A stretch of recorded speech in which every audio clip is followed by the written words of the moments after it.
cute naman nila. Ang gagaling pa sumayaw.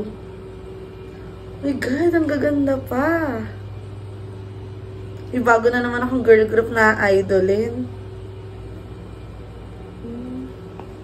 Teka.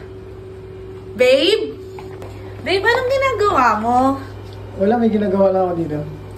Meron kasi akong papagawa sa'yo eh. Bago ko tong mga idol eh. Ano naman yun? Basta ito, tignan mo. Di ba pag buntis, bawal tanggihan? Siyempre, buntis eh. Kailangan sundin mo talaga. Bakit? Kailangan sundin lahat. Oo. Di ba? Bakit? Kasi may papanood ako sa'yo eh. Ano yan? Ito oh. No.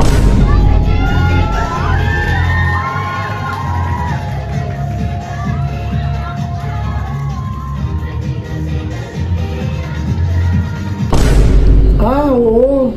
The Body's Next Gen. Diba? Oo, magaganda to. Mga cute, mga bata pa. Tapos mga talento. Ang ganda ng sayaw nila, di ba? Panibagong favorite ko yan ngayon. Alam mo yun? Sisikat yung grupong to. Bago lalo na yung kiliti nila. Oo, yung kiliti. Oo, mas maganda yun. Maganda yun. Matagal na sikat yun. Nire-revise na lang nila. Okay. Ang cute nga nila dito sa sayaw na to eh. Oo nga eh. Ganda. Oh babe, tapos mo na panoorin. Oo. Oh, dahil dyan, sasayawin mo yan. Sasayawin mo. Ayaw, di ba? Di ba sabi mo bawal tanggihan ng buntis? Oo, pag-utos yun, tsaka mga pagkain. Hindi. Ayun ang sabi mo. Yung usapan. Ang linaw Pag na. babae yan, papasayo mo sa akin, gagawin mo pa akong bakla. Magaling ka naman sumayaw ah. Kaya mo yan. Tuturo lang ako, pero papasayin mo ako dahil pang babae. Sayawin mo, buntis ako, di ba?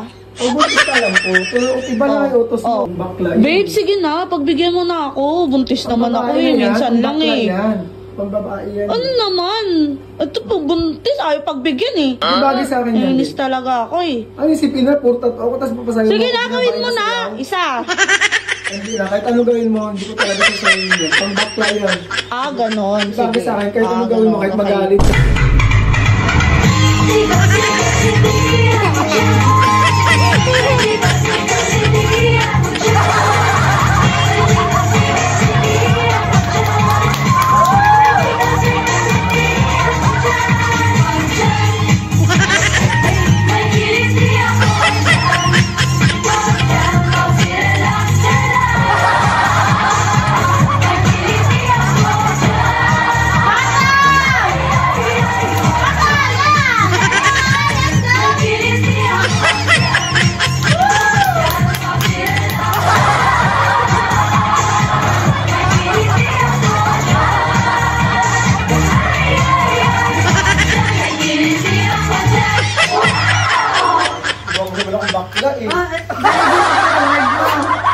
Ano yan?